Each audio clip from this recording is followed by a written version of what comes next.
guys, welcome back to the channel. Today is Saturday, January 9th, 2021, and this is the Flight Sim News. First up is a new video from Matt Wagner. It is the F-18C Hornet SEA radar mode, and notice the new clouds. Hey everyone, Wags here from Eagle Dynamics, and in this video we'll be taking a look at another air-to-surface radar mode for the Hornet, namely C mode.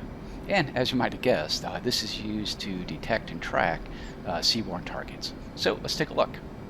We'll go to the air-to-ground mode, and we see a harpoon selected. And here on the attack radar, let's go to, right now we're in map, GMT, which we talked about earlier. And one more time, now we're in C mode.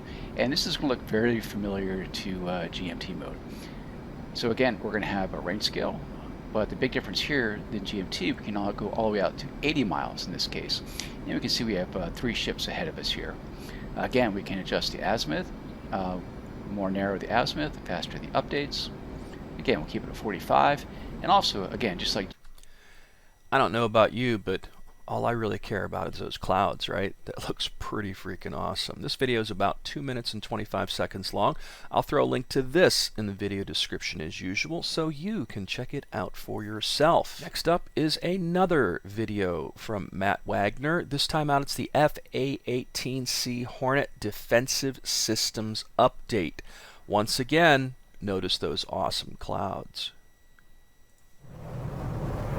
Hey everyone, Wags here from Eagle Dynamics, and in this DCS F-15C Hornet video, we're taking a look at some of the new defensive capabilities of the Hornet. Okay, now let's take a look at the ASPJ, or the Airborne Self-Protection Jammer, otherwise known as ECM, or Electronic Countermeasures. And again, we'll come down here to the defensive panel, let's get rid of the stick, and we have the ECM dial here. We have positions for off, which, as you might imagine, powers off the ASPJ, standby, built-in test, and then we have receive and XMED, which receive mode. This video is about 5 minutes and 14 seconds long. I'll throw a link to this in the video description as usual, and you can check it out for yourself. Alrighty, next up is a mod that I happened upon, and it is for IL-2. And it is the War in the West mod.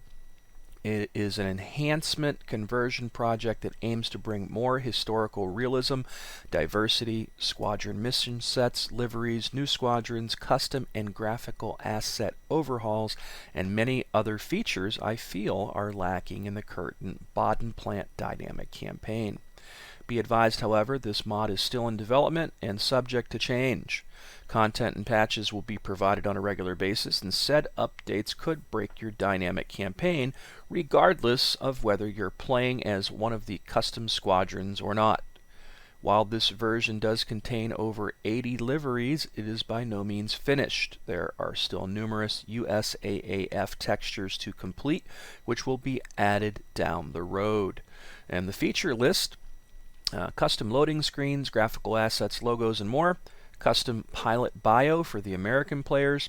Newly retextured Wehrmacht vehicles, artillery, AAA, and ground troops. A work-in-progress custom campaign for the RAF, USAAF, and Luftwaffe.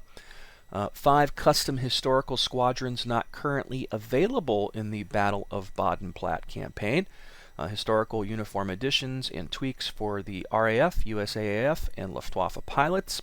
Historical newspapers for all 3 major combatants. All official liveries replaced with squadron-specific textures, which includes an airframe history and backgrounds.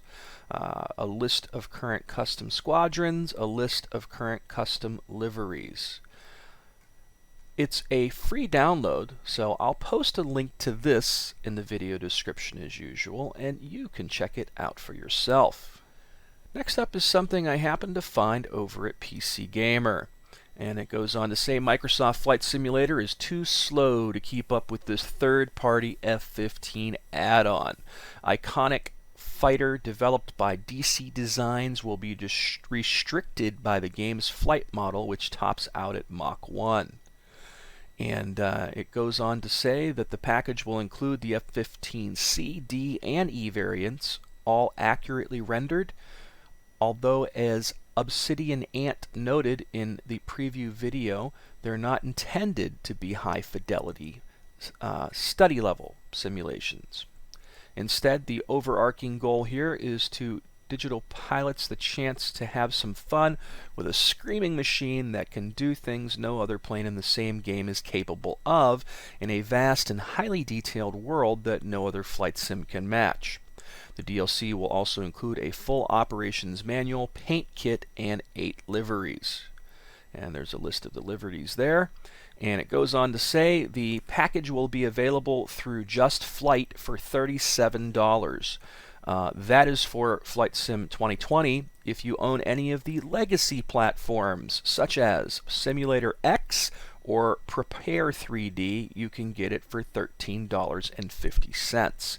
It's set to come out either January 20th or 21st. And here's the actual video that they're talking about.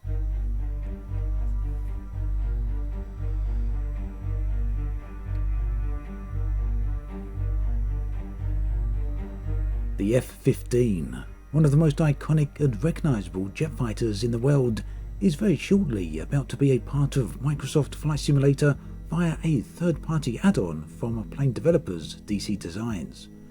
The developers recently got in touch with me to discuss the new plane, asking if I wanted to take a look. Seemed kinda crazy to say no to such an offer, so here we are. Now, the F-15 is set to be released around the 18th of January, although from my understanding that isn't yet set in stone.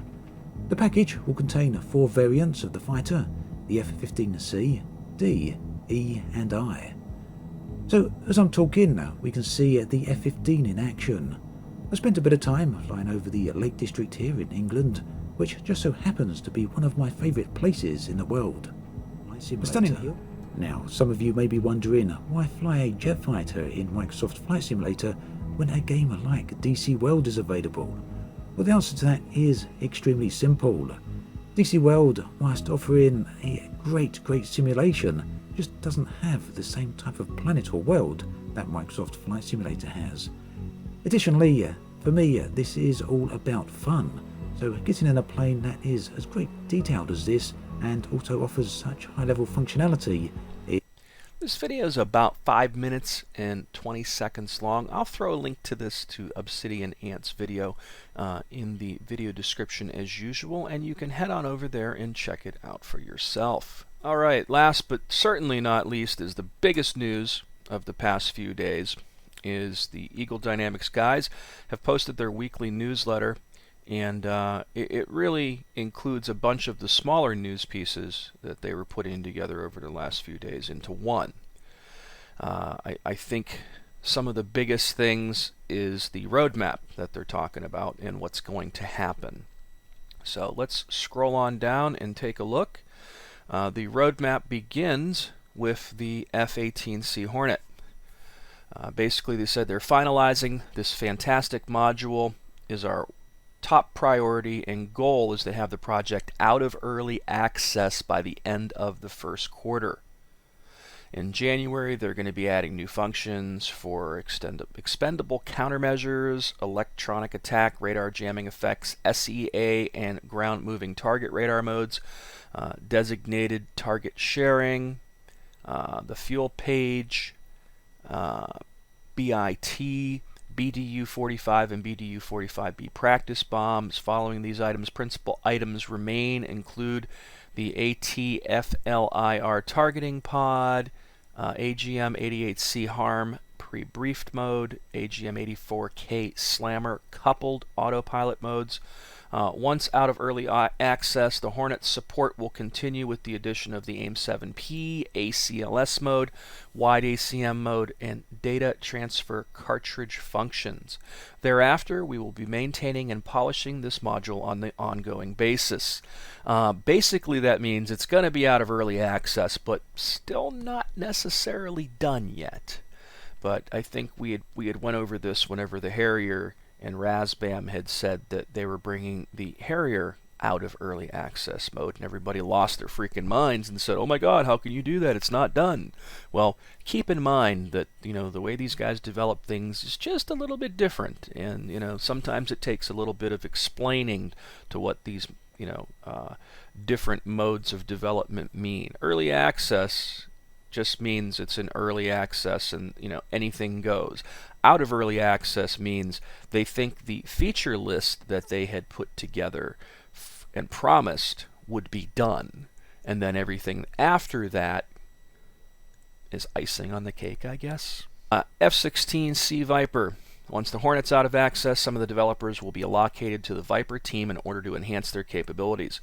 Based on customer feedback, their highest priorities includes completing air-to-air radar modes and functions, additional AGM-88C harm modes, GPS INS guided weapons, expanded defensive systems, air-to-surface radar modes, mark points, additional ICP and MFD options, new weapon delivery modes, and more.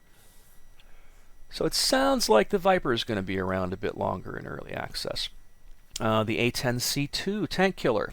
They go on to say the Hog is already nearly complete, but we plan to deliver some additional features in 2021.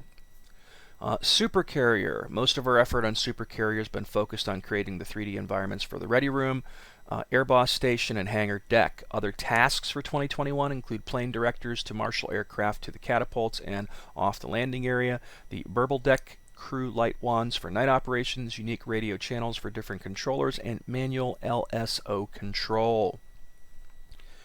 Now, on to what's going to be happening in terms of releases in 2021 for new products.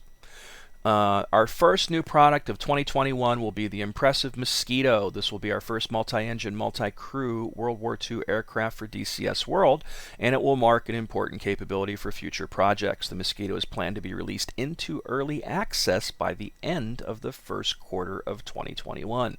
So it looks like that will be our first module of the year. Not so excited about that one. I don't know. It's just, I think it's a cool plane, but I don't know. It's just not my thing, I guess. Mi-24P. Named Hind by NATO, this Russian attack helicopter is a deadly player on the battlefield with an array of anti-tank guided missiles, twin-barrel 30mm cannons, unguided rockets, and more. Featuring cooperative multiplayer in the front and back seat, the product will offer an even higher level of detail and accuracy than our Mi-8 MTV-2. With the ability to also act as a troop and cargo transport, the Mi-24P will add an all-new dimension to attack helicopter operations in DCS World. The Mi-24P is planned for the release in the second quarter of 2021. Very promising. This is the one I'm really looking forward to. However, just when you think they couldn't get any better, I had speculated, and so had some viewers, that this was never going to happen this year. But clearly, the AH-64D is slated to happen in 2021. Perhaps our biggest new aircraft project for 2021, the AH-64D will be the most accurate and detailed simulation of this iconic American attack helicopter. Like the Mi-24P, it will feature front and back seat operations in single player and multiplayer. Based on the 2002 Block 2 version, the AH-64D will be armed with Hellfire anti-tank guided missiles, unguided rocket, and head-tracking 30mm cannon. The early access AH-64D is planned for release in the third quarter of 2021 and will be available for pre-sales as of February 2021 with a 30% discount. Now, notice the little note at the end here. And this is explaining why we haven't had the update for the Ka-50. Due to new Russian Federation laws pertaining to the gathering of information of Russian military equipment, we've had to reconsider our plans to add new systems to the Ka-50. We will continue to update the cockpit as well as highly detailed updated external model. So maybe they won't have something to charge us more money for when it comes to the Ka-50. I don't think that's a bad thing. Modern air combat. Despite lack of updates on the project, it is still very much alive and we're making continued progress. Much of the work remains on the new gameplay modes, updating 3D models and cockpits for MAC aircraft, creating a new input Manager Wizard and continued work on new graphical user interface. We are shooting for a third quarter 2021 release, but the latest quarter 4 2021 release. And then maps. The channel map. For our maps, we continue to address bugs and map improvements to the Persian Gulf, Caucasus, and Nevada maps. Most of our map work, though, is focused on the channel map and the upcoming free Mariana Islands map. We continue to expand the channel map with additional airfields, including the famous Biggin Hill RAF and East Church airfields in England, 2 new advanced landing group airstrips, and numerous new landmarks. We plan to release the final version of the channel map in the first quarter of 2021. And then the Mariana Islands, slated to release the second quarter of 2021. This map will first be a modern-day depiction, and it will include Andersen Air Force Base and several other airfields along the island chain. Combined with the Chinese assets pack, we see interesting single-player and multiplayer possibilities. This is still planned as a free map, and it will later serve as the foundation for our first World War II Pacific Theater map. That's an interesting bit of news, isn't it? Next up is enhancements to the engine itself. Volumetric clouds. The wait is almost over, and the new clouds for DCS World will be introduced in the first quarter of 2021. In addition to being visually stunning, the new clouds will block visual and optical sensor line of sight and be synchronized online. We will initially release the new cloud system with an array of weather presets that will cater to most mission building scenarios. Later in the year, we will update the weather tool in the mission editor that will allow for finer control of the clouds with a dynamic weather system based on a more advanced meteorological engine. New visual effects. Some of the new improvement visual effects in development for 2021 includes improved helicopter rotor wash over water and ground, missile flame and smoke, ground unit dust clouds, transonic shock cones, fuel explosions, weapon water splash, further explosion improvements, and smoke grenades. We hope to have many of these available in stages throughout the year. Dynamic campaign. This massive task has been underway for over 2 years, and progress has been exciting. The campaign is built around a real-time strategy foundation with factors, resources, zones of control, logistics, available forces, and a strategic decision-making system. While we believe internal testing will continue in the first quarter of 2021, it is too early to estimate a release date. However, external beta testing is planned, hopefully, for Q2, Q3 2021. Here's the one we've been waiting to hear about: Vulkan API and multi-threading. With the integration of these libraries, DCS will benefit from improved performance throughout, including in virtual reality. This has been a substantial task to develop and integrate into our codebase, but we are nearing the end of this journey, and we expect it to be available in the third quarter of this year. And then damage modeling. At the end of 2020, the new damage modeling system for World War II aircraft was released. Although some tuning remains, most of our work on this front in 2021 will focus on bringing the technology to our modern aircraft. This is an ongoing process which we hope to deliver in these stages during the latter half of 2021. ATC, FLIR, AI units, enhanced AI, and that pretty much wraps it up. So it's looking actually pretty exciting for 2021 when it comes to DCS World. I'm more looking forward to the Vulkan and multi-threaded improvements, so VR can finally be, tolerable, I guess. A lot of people, say that they can deal with it right now. I'm just having a hard time with it, man. I need something to be smoother. It's hard for me seeing how smooth and wonderful it runs on a flat panel and then jumping into a headset and wanting to get sick, because it's just too choppy. But that about wraps up the flight sim news, and that's some pretty exciting news. So the Apache is gonna happen this year. The Hind is not too far off. Those are the two things I'm excited about more than anything, in addition to the, Vulcan and the multi-threaded improvements. And the clouds. The clouds look great. Who doesn't like awesome clouds, right, guys? So I'm going to leave it at that. As always, thanks so much for watching. Please subscribe to the channel. Feel free to hit that like button.